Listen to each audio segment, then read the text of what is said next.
Thank you both. I'm going to pick up on a few of the themes that have already been talked about a little bit today. I wanted to start by defining climate action. We've been throwing this term around a lot. It's become, I think, part of our vocabulary as we talk about sustainability in the built environment. But what does it actually mean when we talk about taking climate action? And to roughly paraphrase the way the UN defines this, there's sort of three pieces. The first is to mitigate environmental impacts. That has to do with reducing the carbon emissions, the greenhouse gas emissions that are the result of what we do. The second is to adapt to environmental changes, to make our environment more resilient to the changes that we're already seeing and that will continue to be more severe in the decades to come.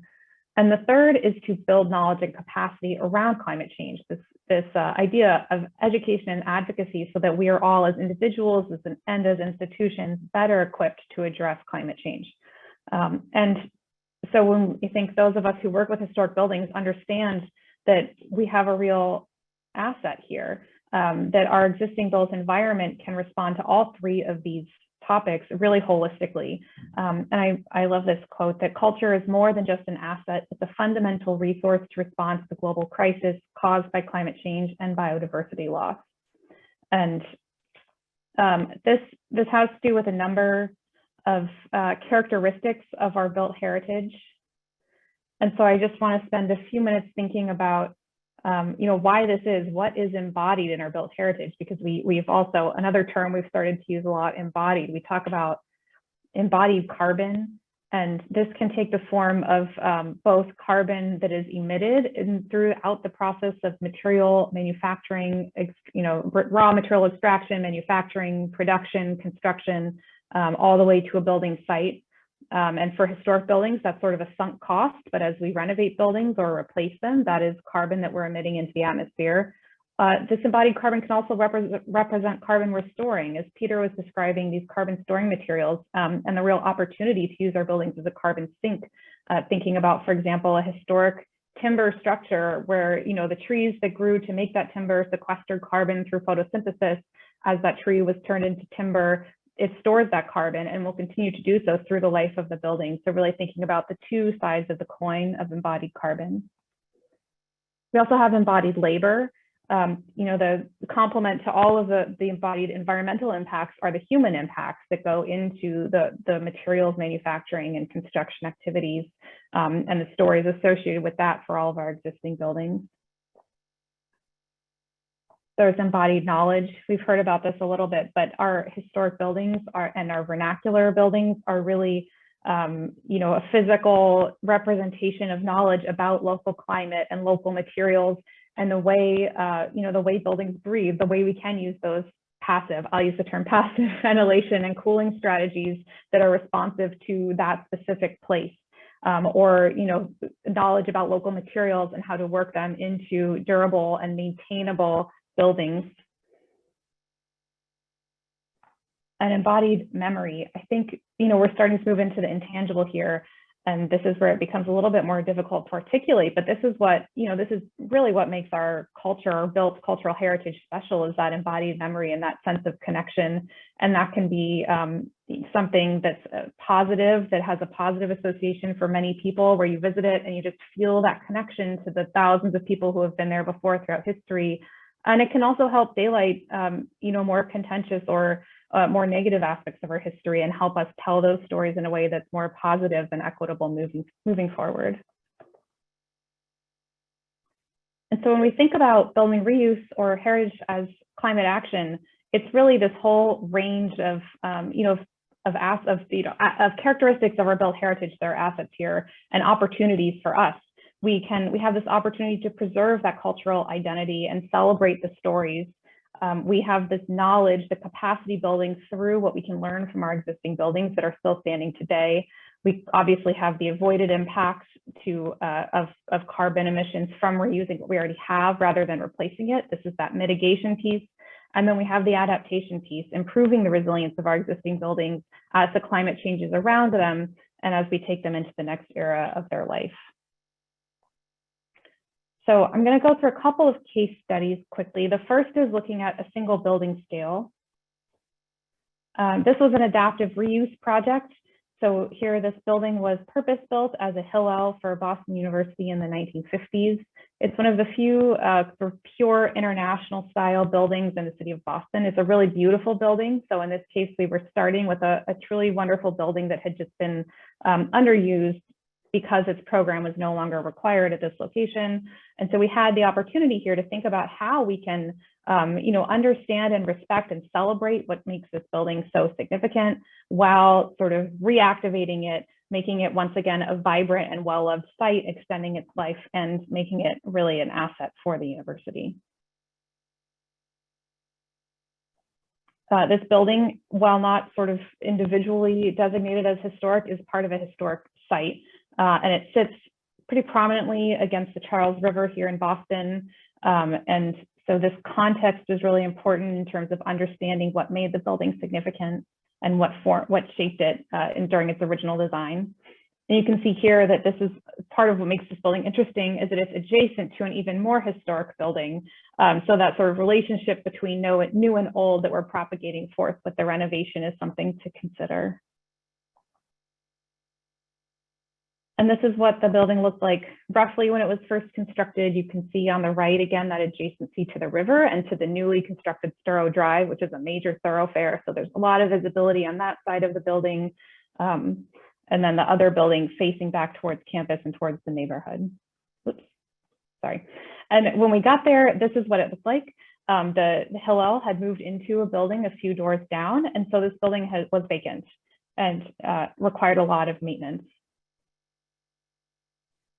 But it really had the bones that were required to make it an admissions center. That was the first questions that you have to ask, when you're thinking about adaptive reuse, is does this physical building match the needs of the program that we have to somehow pack into it?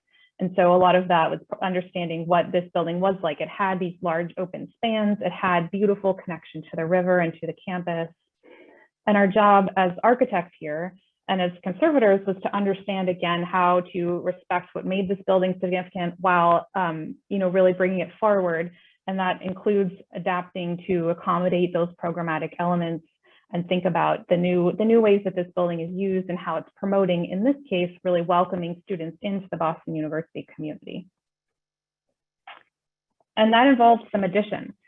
This is frequently when we reuse buildings, we're not talking about just reusing them the way they are. We're talking about, what do they need in order to adapt for the future? And in this case, there was both a mechanical penthouse addition, which you can see on the roof, as well as a glazed addition to really enhance the sense of connection to the river on the north and enhance the natural light, as well as this canopy sort of mark the entry into the building from the campus side. You can see here that entry, the exterior of the building, which was, this is the original stone and wood cladding, was restored, but sort of highlighted or juxtaposed against these new elements. In the interior, those big open spaces were maintained, but really enhanced. You can see the addition of some glazing. We did extend the glazing on the north side of the building, really changing the feel of this building and making it really a very well-loved and well-used space on campus, as well as accommodating that large space like the auditorium, which you can see here. And you can see, again, the views out to the north. And creating new moments of old and new. I think this is another really special opportunity that we have when working with existing buildings, is to kind of celebrate this moment in the building's history, that this is one moment in its evolution, and you can see this joining of new and old in a really expressive way. And this is the finished product from the north, again, looking at the preserved historical facade against this new intervention. Okay, so getting to the environmental story, through the scope of this renovation, we were able to substantially improve the performance of the building envelope. Again, we didn't do this from the exterior, which was visually significant from an historic perspective, but we were able to insulate on the interior. As Peter mentioned, we were careful to do this without introducing risk of condensation and moisture and deterioration over time, but we used a breathable mineral wool insulation and then a buildup of wall in the interior. We did replace the glazing in this case with high performance units, as well as all new mechanical systems. But through the work, we were able to preserve 86% of the structure and enclosure. And that's significant because we know that structure and enclosure are the two most carbon intensive systems within a building. And so the more structure and the more enclosure you can preserve, the more avoided carbon or the more carbon savings you're going to see. We were also able to reduce the energy use quite a bit, 58% from below code within this building, which is, that's very high performance. This is a very high performance building now, certainly equivalent to new construction that would have been put on the site. And the other thing to note here on the chart on the right shows the energy source of the building. And you can see that before there was a fairly large proportion coming from natural gas or fossil fuels. But as we renovated the building, we brought the systems onto electrically powered systems. And this is important, as we'll see later, and as we've discussed a little bit already, that as the grid becomes greener, it's very important that we bring our buildings onto electric power in order to sort of ride that wave of decarbonization. Okay, so this is looking at energy reductions, which is future carbon savings. This is the savings that will accumulate over time following the renovation. But we also wanted to quantify the embodied impacts, and those are the upfront carbon impacts or that carbon investment. Most of these emissions occur before anyone steps foot into the renovated building, just because of the impacts of the materials that are going into the building. So here we use the software called Tally, which plugs into Revit, which is, for those of you who don't speak architects, that's the software that we tend to use to document our building projects. And we see that the global warming potential, which is the term we use to talk about carbon emissions for this building, is roughly 270,000 kilograms of carbon dioxide, which that number in itself might not mean a lot. But we can compare that to hypothetical new construction. So similar to the study Peter was talking about, we looked at basically a replacement building of the same size and type. And that building would have an embodied carbon footprint of approximately 900,000 kilograms of carbon dioxide. And so you can see here, this gray piece is that stack of avoided emissions, the emissions that we did not incur because we reused this building rather than replacing it. And you're familiar with this graph from Carl's presentation already, this way of looking at the information. But essentially, this plots total cumulative carbon over time, looking at that carbon payback period. So the green line shows the unrenovated building at year 2014, the year of renovation. There are no embodied emissions because we're doing nothing to the building, and it performs as it always did, using energy, emitting carbon at a steady rate. We can then look at that orange line, which represents the renovation, which was completed, and there's a small amount of embodied carbon, but that slope is fairly dramatically decreased, representing the improvement in energy efficiency. And where the green and orange lines cross is at around 4 years, and that is the carbon payback of this project, meaning that within 4 years, we've saved carbon by renovating this building compared to doing nothing to it. Then we can look at the blue line, which is a hypothetical replacement building. I've arbitrarily improved its efficiency by another 10%, just for the sake of argument, because people always people like to ask, well, what if you replaced it with really high performance new construction? So that's what we're looking at here. But similar to what Peter and Carl have said, because of that higher upfront embodied carbon cost, even with that improved efficiency, that scenario of replacement building will result in more carbon emissions through the year 2040 than the renovated building. And then I want to come back to that concept of the greening grid, because we know that our electrical grid is becoming greener, lower carbon intensity. In Massachusetts, where this project is, we have a commitment to reduce our electrical grid emissions by 80% by the year 2050, which is represented here. And so you can see that as those operational emissions become lower, as the grid becomes greener, those lines will all flatten out. Especially if we're able to bring our existing buildings onto electrical systems. And so as the operational emissions become lower and lower, the embodied emissions matter that much more. And that just kind of further makes the case for building reuse, or the lowest embodied carbon option up front, to save carbon both in the near term and in the long term. Okay, and so that's looking at a single building. I just want to scale this up a little bit now, because really, while we work one building at a time, we're really looking at an entire building stock here. And so I'm going to talk for a few minutes about a campus in Decatur, Georgia, outside of Atlanta, where we've recently performed a total carbon study for their stewardship. And so this campus was founded in 1889. As a women's college, you can see it has a very strong architectural character. And that historic style, that language has been a real part of the identity of the college throughout its history. Like all collections of buildings, like most college campuses and like cities, the campus grew over time. So you could see here how the student enrollment grew from its moment of founding, and the campus square footage has also grown. And I think that's important to recognize as we think about growth, that growth will happen. And so it's really about managing that growth in an appropriate way. And the way that Agnes Scott has managed growth has been through a stewardship approach. And so throughout the history of their campus, they've had an ethos of prioritizing building reuse. So even in the early years, they moved their buildings around, which was actually quite common. And, kind of wonder why we don't do that as much as we used to. But as buildings were, no longer sited in the right place to accommodate the growing campus, they needed to make space for a different function at a certain point. They would move their buildings around and repurpose them and adaptively reuse them rather than demolish them. And so we were looking sort of now over the life of the college campus from 1889 through 2020. And the two scenarios you can see in green is the stewardship growth approach. So this represents approximately the true emissions that have occurred, embodied emissions, from the decision to renovate and reuse over time and selectively to build to add square footage as needed, as opposed to a sort of replacement growth approach in red. And that illustrates an alternate approach, at which point when buildings need to be renovated, instead of renovate them, you just replace them, period, and add square footage as well. So over the life of the campus, this approach has avoided emissions of about 34,000 metric tons of carbon dioxide. Again, that number might not mean a lot, but what that means, sort of physically to look at that equivalence, is that a forest, you need to plant a forest over the entire over the entire footprint of the campus. And that forest would have to grow for more than 300 years to sequester the carbon dioxide that has been avoided through reusing buildings. Then going back to a building scale, thinking about, again, the sense of embodied memory and what the value is beyond just carbon, the other values that these historic buildings bring. This is Rebecca Hall, one of their oldest buildings on campus. And there's a lot of memory associated with this building. We were just talking about during the last renovation, they were discussing whether they should replace it or keep it.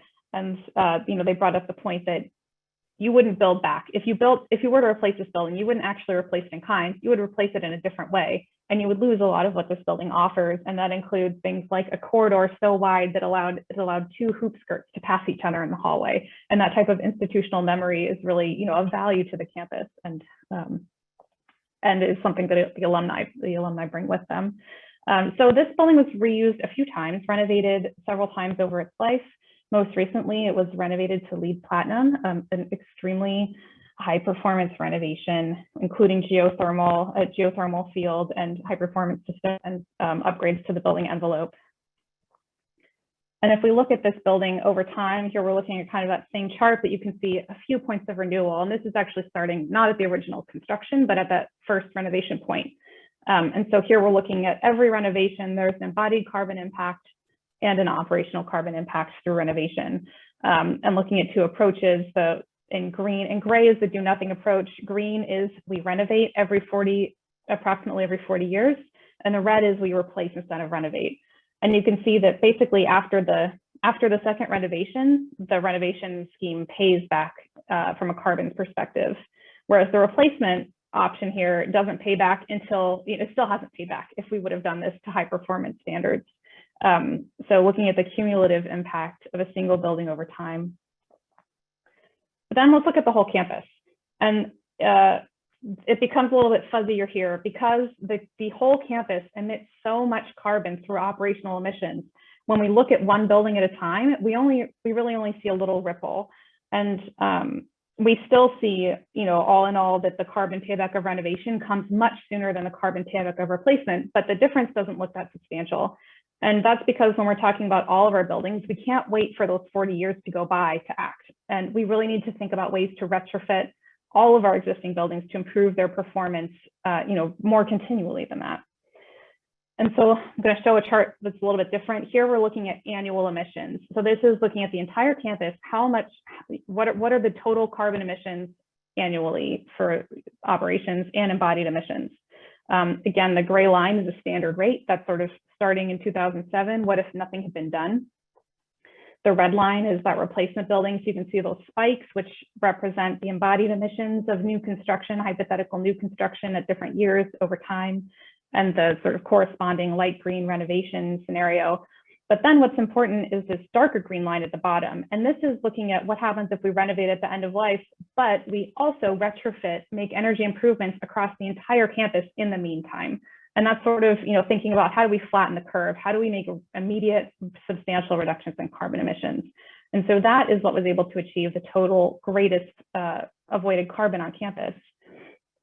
And when we look at those numbers, we can see that that continuous improvement plus renovation offers a 41% reduction in total emissions between 2007, when the campus declared its carbon neutrality target, and 2037, which is its carbon neutrality target, over those 3 decades.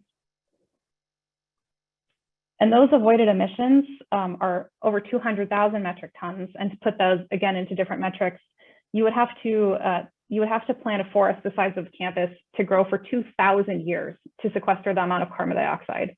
And this is roughly equivalent of all of the emissions from running homes in the city, which the college is located in, for over 3 years.